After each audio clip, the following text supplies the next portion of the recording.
বলিউডের বাদশাহ শাহরুখকে শেষ বড় পর্দায় দেখা গেছে 2023 সালে ডানকি ছবিতে। আবার একটা লম্বা বিরতি নিয়েছেন তিনি। আপাতত তার সিনেমা বলতে মেয়ে সুহানা খানের সঙ্গে জুটি বেঁধেছেন কিং ছবিতে, যেখানে অভিনয় করবেন অভিষেক বচ্চনও। এদিকে জাতীয় সংবাদ মাধ্যম হিন্দুস্তান টাইমসের এক প্রতিবেদনে বলা হয়েছে, এবার খলনায়কের চরিত্রে দেখা যাবে শাহরুখ খানকে। নেটিজেনদের মাঝে আলোচনা সমালোচনা হচ্ছে যে তিনি নাকি কাজ করতে করতে প্রস্তুত পুষ্পা 2 পরিচালকের সঙ্গে।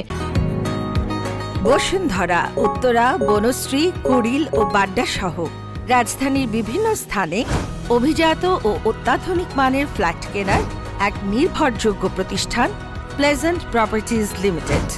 তাই আপনার স্বপ্নের আবাসনের জন্য আজই যোগাযোগ করুন।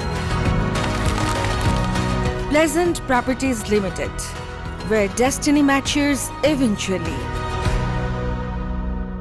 যদি 2-2 4 হয় তাহলে শাহরুখ এই সিনেমাতে একজন অ্যান্টি হিরোর ভূমিকায় থাকবেন। প্রতিবেদনে বলা হয়, এই গল্পে জাতপাত এবং শ্রেণী নিপীড়নের মতো গুরুত্বপূর্ণ সামাজিক সমস্যাগুলো তুলে ধরা হবে, যা বাণিজ্যিক ধারার সঙ্গে এটা গভীরতা এবং প্রাসঙ্গিকতা যোগ করবে। কিং খান একজন অ্যান্টি হিরো চরিত্রে অভিনয় করবেন, তবে এটি একটি গ্রাম্য রাজনৈতিক অ্যাকশন ড্রামা হবে, যেখানে তাকে একদম দেশি অবতারে দেখানোর কথা ভাবা হচ্ছে। বলে রাখা ভালো, কিং খান তার ক্যারিয়ারের শুরুতেই কিন্তু ডর, বাজিগর এর মতো সিনেমায় অ্যান্টি হিরো হিসেবে দর্শকদের মাঝে ধরা দিয়েছেন। পাঠান ও জওয়ানে তার অ্যাকশনও একইভাবে উঠে এসেছিল আলোচনায়। তাই পুষ্পা 2 পরিচালক সুকুমারের সঙ্গে জুটি বাঁধলে তা মোটেও মন্দ হবে না।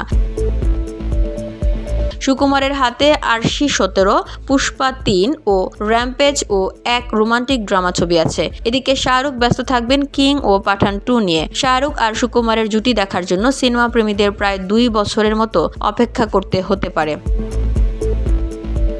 VOD Bangla news desk.